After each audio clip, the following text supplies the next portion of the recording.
सुभाष चंद्र बोस की जीवनी। सुभाष चंद्र बोस बायोग्राफी।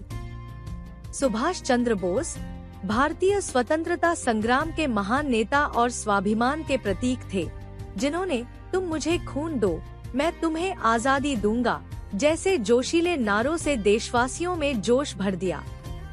उनका जन्म 23 जनवरी 1897 को ओडिशा के कटक शहर में हुआ था। उनके पिता का नाम जानकीनाथ बोस और माता का नाम प्रभावती देवी था। वे एक शिक्षित, धार्मिक और राष्ट्रभक्त परिवार से थे।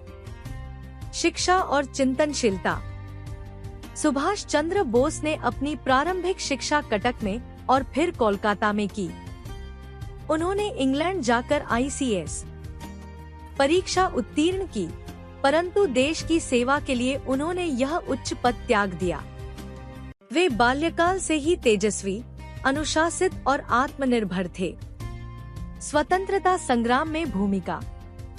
सुभाष जी ने कांग्रेस में रहते हुए भारतीय राजनीति में महत्वपूर्ण भूमिका निभाई, लेकिन विचारों में मतभेद के कारण उन्होंने फॉरवर्ड ब्लॉक की स्थापना की।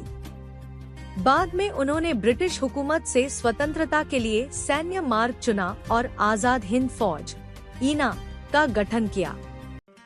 उन्होंने रासबिहारी बोस के साथ मिलकर जापान की सहायता से अंग्रेजों के खिलाफ मोर्चा खोला। आजाद हिंद फौज और संघर्ष। आजाद हिंद फौज का गठन उनका सबसे साहसी कदम था।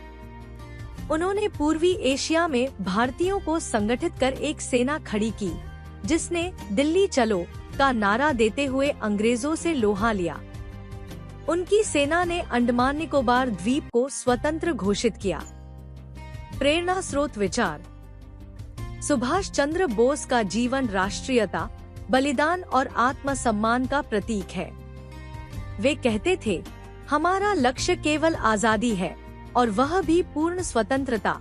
उनका जीवन युवाओं को कर्तव्य, साहस और संघर्ष की भावना से प्रेरित करता है। निधन और रहस्य।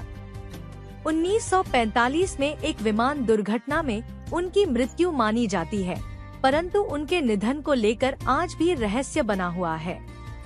बहुत से लोग उन्हें जीवित मानते रहे और उनकी गुमनामी को लेकर अनेक कहानियां प्रचलित हैं। निष्कर्ष। सुभाष चंद्र बोस ने अपने जीवन में कभी हार नहीं मानी। उनका आत्मबल, नेतृत्व क्षमता और भारत के प्रति समर्पण उन्हें इतिहास के महानतम स्वतंत्रता सेनानियों की श्रेणी में स्थान देता है। वह आज भी हमारे दिलों में अमर है।